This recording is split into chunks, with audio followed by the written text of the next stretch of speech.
Kita ke sorotan selanjutnya, Saudara. Balai Besar Taman Nasional Bromo Tengger Semeru memutuskan menutup kawasan Bromo sejak Sabtu 8 Agustus 2026 hingga batas waktu yang tidak ditentukan. Kebijakan ini demi keselamatan pengunjung di tengah upaya pemadaman yang terus berlangsung. Sejumlah petugas disiagakan di tiap pintu masuk agar tidak ada pengunjung yang nekat menerobos.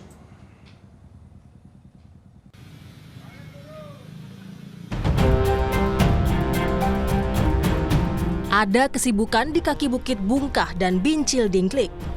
Jika biasanya sibuk mengantar wisatawan, kali ini para pengemudi jeep ikut turun tangan membantu upaya pemadaman secara manual di kawasan Gunung Bromo. Dengan peralatan seadanya, mereka menyisir perbukitan, berjibaku, memadamkan api. Paguyuban sopir jeep Pasuruan berharap api segera padam dan bisa kembali melayani para wisatawan di Bromo yang menjadi mata pencarian mereka. Jadi teman-teman dari Paguyuban Jeep khususnya daerah Pasuruan telah membantu untuk memadamkan api yang ada di Gunung Bromo supaya nanti kedepannya bisa bekerja kembali. Semoga tidak ada kebakaran lagi untuk kedepannya. Upaya pemadaman juga terus dilakukan 3 unit helikopter milik BPBD. Berulang kali, helikopter harus mengambil air dari Danau Ranupani untuk memadamkan titik-titik api. Air ini bagus, ini ada 2 spot ya, di Ranupani sama Ranu Regulo. Tapi Ranu Regulo kan udah dipakai sama yang Puma. Ini kita yang kecil di sini aja. Ini walaupun debit air udah berkurang, tapi masih bisa diambil di bagian tengah itu masih banyak air, masih bisa ngambil full.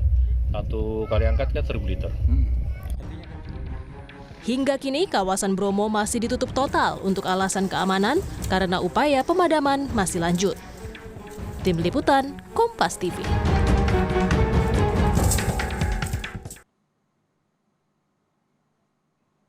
Untuk mengetahui perkembangan terkini, Saudara, kebakaran hutan Bromo telah bergabung bersama kami Wakil Gubernur Jawa Timur, ada Pak Emil Dardak. Selamat malam Pak Emil. Selamat malam. Terima kasih telah meluangkan waktunya di Kompas TV, Pak Emil. Pak Emil, bagaimana update pemadaman dan luasan lahan yang terbakar hingga malam hari ini, Pak Emil? Ya, jadi tadi sekitar jam 2 lewat memang helikopter terpaksa harus kembali ke base karena kondisi cuaca yang tidak kondusif untuk helikopter waterbombing beroperasi. Tetapi kita bersyukur bahwa kinerjanya lumayan baik dengan adanya 4 rit untuk helikopter PKDAP yang mengangkut sekali angkut 1000 liter dari Ranupane. Lalu di Ranu Regulo difokuskan untuk pengambilan dari yang Puma, itu 4.000 liter sekali jalan, sehingga tadi total sudah 5 kali bolak-balik, ada 20.000 liter artinya yang digunakan untuk waterbombing, dan ada 4 kali untuk yang kapasitas 1.000 liter.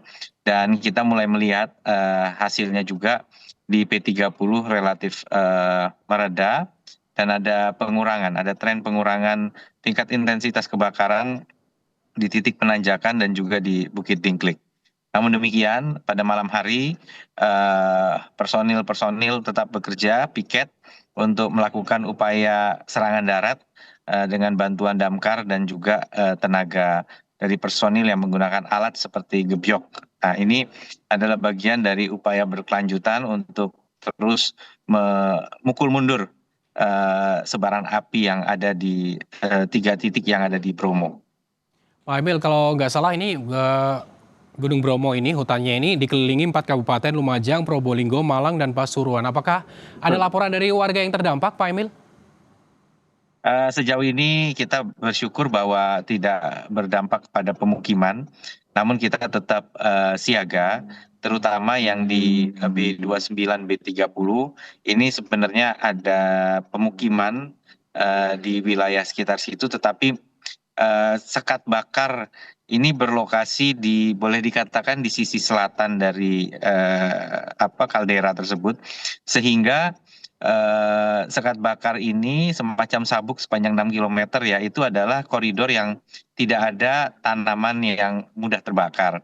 Sehingga ini diharapkan dan memang sudah sejauh ini pergerakan api juga memang dipicu oleh arah angin tidak bergerak ke arah selatan. Nah ini arahnya lebih ke arah utara, yaitu ke arah penanjakan, arah Pasuruan. Itulah sebabnya di Dingklik dan penanjakan ini sebenarnya Dingklik sendiri di Pasuruan dan penanjakan ini perbatasan Pasuruan dan Probolinggo. Sampai saat ini Pak Emil, apakah sudah diketahui sebetulnya apa penyebab kebakaran di hutan Bromo ini? Apakah terkait dengan kondisi vegetasi atau ada indikasi aktivitas manusia? Kalau itu bukan area cocok tanam ya, jadi agak berbeda dengan karakter yang umumnya dikhawatirkan sebagai risiko struktural, yaitu apabila ada pola atau kebiasaan atau rutinitas masyarakat untuk membuka lahan. Ini kawasan lindung sebenarnya. Namun demikian semak belukar alang-alang ini adalah makanan empuk dari api untuk menyebar apabila ditambah dengan angin. Nah, memang apakah pemicu awal adalah tindakan manusia semisal misalnya puntung rokok atau mungkin penggunaan api skala kecil lainnya gitu ya. Ini tidak kita nihilkan kemungkinan itu, tetapi sekali lagi yang menjadi fokus ini kan dua sekarang, memadamkan dan mencegah penyebaran ke titik-titik lain. Nah, oleh karena itu memang untuk mencegah adanya tambahan potensi kelalaian akibat faktor human error atau human action, maka telah dilakukan penutupan sekaligus untuk menjaga keselamatan dari mereka yang berkunjung. Jadi ini telah dilakukan penutupan di perimeter utama di kawasan Bromo Tengger Semeru.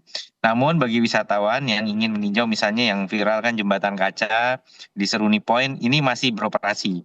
Tentunya tolong diikuti terus informasi dan pengumuman yang tentunya akan tersebar luas apabila ada perubahan, ada tambahan titik-titik yang dibatasi. Namun sampai saat ini dibatasi khusus di wilayah sekitar kaldera. Pak Emil, di balik musibah ini kan ada orang-orang seperti paguyuban pengemudi Jeep yang juga muncul solidaritas untuk membantu memadamkan api.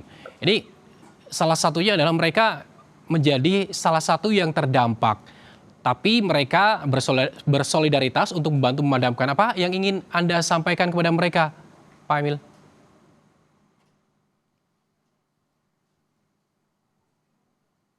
Ya tentu terima kasih yang sebesar-besarnya, namun tetap menjaga keselamatan. Tentunya dari koordinator di lapangan telah diputuskan bersama rapat dengan Menhub bahwa insiden commander adalah Bapak Danrem, Komandan Korem, karena ini adalah wilayah yang memang mencakup cakupan tugas beliau itu ada kebetulan di keempat kabupaten ini gitu. Tapi kami sangat mengapresiasi, namun tentu tadi salah satunya yang bahaya adalah apabila menghirup asap, itu bahaya. Kemudian alatnya ini memang kadang menggunakan gebyok, kadang menggunakan ranting untuk memukul-mukul titik-titik api kecil. Ya, ini adalah bagian dari upaya manual yang memang diperlukan sebagai langkah yang komplementer terhadap upaya serangan udara seperti penggunaan helikopter waterbombing yang memang pada malam hari juga tidak bisa beroperasi, dan penggunaan drone sprayer yang dimiliki oleh BPBD Provinsi Jawa Timur. Baik, ini kan wisatawan sudah ditutup mulai dari tanggal 8 Agustus. Tentu kita berharap bahwa pemadaman ini segera selesai dan api dapat dipadamkan dan semua aktivitas wisatawan bisa kembali normal. Terima kasih Wakil Gubernur Jawa Timur Pak Emil Dardak telah meluangkan waktu bersama kami di Kompas TV. Terima kasih Pak. Terima kasih. Selamat malam.